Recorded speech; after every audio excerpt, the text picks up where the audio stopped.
Street Smart Business TV. Today I want to speak about advertising. Yeah, normally I refer to it as marketing, but I'm going to talk about advertising today. And why am I doing that? Well, because generally there's two camps when it comes to advertising. You've got one camp that believes in image advertising, and you've got another camp that believes in emotional direct response.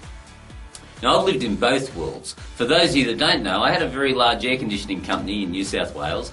Probably used to spend around about $700,000 or $800,000 a year, and a lot of that was on branding marketing rather than direct response.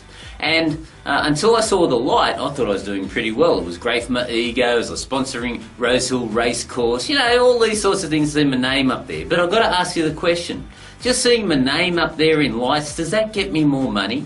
Or having that sort of recognition of a few people knowing my reputation out there, does that get me more money in my bank account? Well, the truth was no. Okay, now I had a pretty big budget, and even my budget wasn't enough to have the amount of leads come in that occurred when I swapped from my brand advertising to my emotional direct response marketing. See, when I swapped to emotional direct response, the leads probably quadrupled for the same amount of money. And that's largely how it dominated the retail industry. And I want the same thing for you. Now, here's the reality. You've got to understand the importance of marketing. See, marketing influences the marketplace. All right? Now, I know you're aware of this, but I've got to state the blooming obvious for you. Let me give you an example. You see, going back to my era, remember when VCRs first came out? You had the Beta and you had the VHS. Now, do you remember which one was better? Well, Beta had a far better picture than the VHS.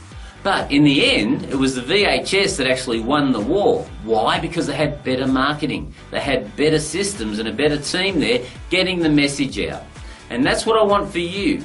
I don't want you to be the Beta that might be the very best business on the block. You might be the very best lawyer, the very best doctor, the very best accountant, and yet nobody knows about you because you haven't got effective marketing happening out there. What I want you to do is be willing to get on your soapbox, let the world know how good you are, and remember the story of the Beta compared to the VHS, because it's a very painful result if you don't get on your soapbox. Now, the reality is that you must have effective sales and marketing, because if you're there and you've got this closed thought and say, oh, I've got to do everything myself, I've got to do everything myself, you're never going to be able to grow a business. You're going to be trapped in a job. We want to help you escape from there. When you realise that it's about the sales and marketing, and yes, you've got to create a bloody good product to deliver, but when you have the sales and marketing nailed, then you're going to see that money flood into your business, but not until then. See, I had a cap. I was at that $1 million mark myself for a very long time until I became the marketer of my business.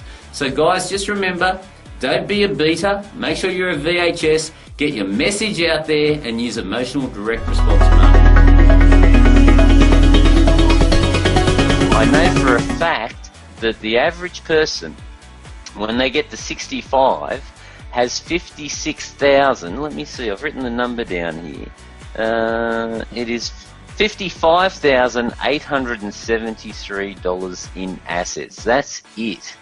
Okay, now, I don't want any of our members, anyone in our environment, to be in that situation, and that's why I've invited my friend Roy McDonald to the call today, so that he can share some words of wisdom with you, and you can listen to a professional that has helped literally thousands upon thousands of individuals achieve that financial freedom.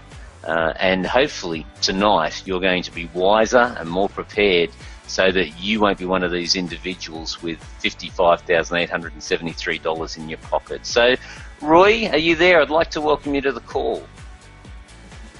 Thank you, Ian, and what wise words they are, and what a pleasure and an honour it is to be on your call here tonight. Now, look, you are a master. You make money from just about anything you touch. I'll call you Midas if I'm not too careful in the reality of, I mean, you deal in the markets and you trade, you deal in property, you got an accounting firm, you're bricks and mortar. I can't remember your annual turnover in your company. What was it, Roy? Do you mind just sharing that with me again? We've got 69 companies and we turn over about 35 million. It does vary every year, but we're in that area. It's still a small business, so it keeps us off the streets and keeps us busy. and we love it, and we love being a product of the product for our clients to see. Yeah. So 35 million turnover, and you've got all the challenges that all business owners have. You've got the staff challenges, you've got delivery challenges, you've got marketing challenges. You walk in our moccasins, and so you're not some academic that's sprouting words you read from a book. You, like us, are street smart, and that's why you're on this call.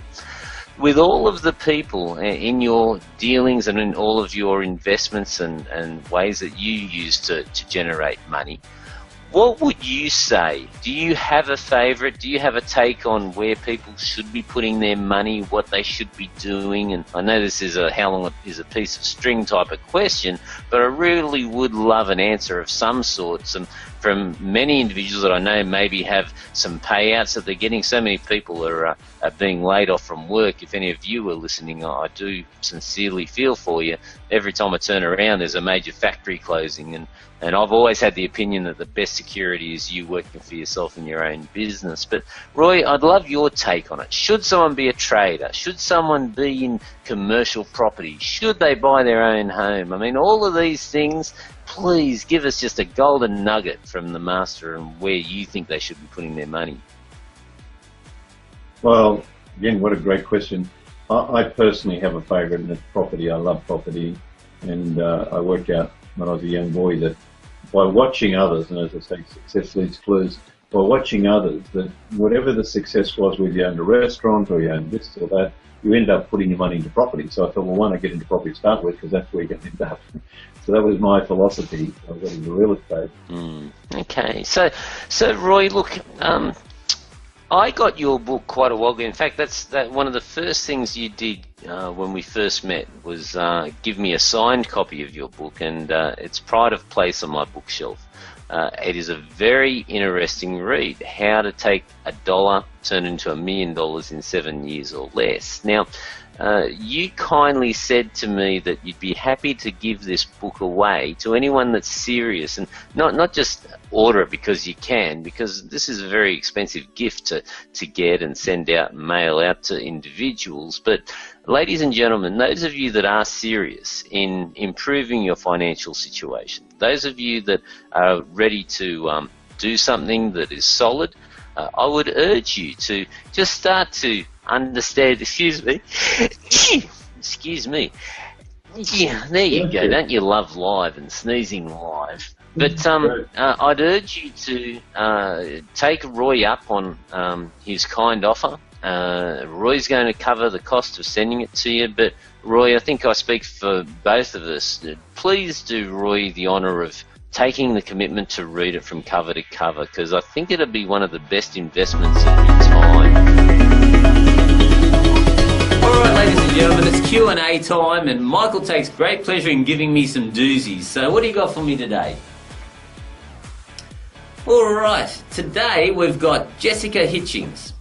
My husband, 2 sons and I have a small 16-hectare banana farm near South Johnson, and there are more bananas being grown than the consumer buys, so they're being sold at less than production cost. And on top of that, we were hit by cyclones Larry and Yazi in 2011. Being very small, we have to sell on the market floor, whereas banana growers can sell green loads straight to the chains for a lot more money per carton than we can. I've been listening to you about marketing differently, but I can't find something different that isn't being used now. Well, Jessica, great question, and Michael, you bugger, it is a tricky one, but here's what I would say to you. Firstly, innovation is key. Work out how you can innovate your product and turn it into something else that your competitors aren't doing. Perhaps into, say, banana baby food. Would that work for you? Or, and this is very serious, Jessica, you've got to make sure if you're not making a profit each month, you don't go deeper and deeper into debt. So you've got to work out where the line is and then draw a line in the sand so that you don't get yourself into deeper challenges. So see what you can do, try to innovate, and if not, work out where that line is and make sure you don't cross it. Until next time, bye for now.